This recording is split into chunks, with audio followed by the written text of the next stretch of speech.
Hello বন্ধুরা, তো দেখতেই পাচ্ছ আজ আমরা চলে এসেছি এক জ্যাঠার বাড়ি। তো এখানে আমার বড় ননদ, আমার ছোট ননদ, আমার মেয়ে সোনাই, আমার যা সবাই মিলে এসেছি। তো প্রথমেই দেখতে পেলে আমার মেয়ে ছাদে দৌড়াদৌড়ি করছে, এসেই প্রত্যেকটা বাচ্চার সাথে খেলতে শুরু করে দিয়েছে। তো তারপর এখানে জেঠি ডেকে নিল পা ধোয়ানোর জন্য, পা ধুয়ে আলতা পরাবে। তো দেখতে পেলে পা ধুয়ে এক আলতা পরাচ্ছে।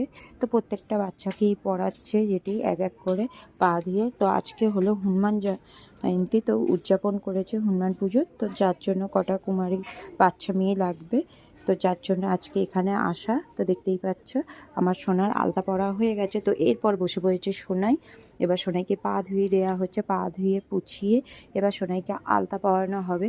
কেমন দেখো, ও পাগুলোকে টান টান করে রেখেছে আলতা পরবে বলে। দেখো লম্বা লম্বা পাগুলোকে টান টান করে রেখেছে। তো যাই হোক, সোনাইকে আলতা পরাচ্ছে যেটি।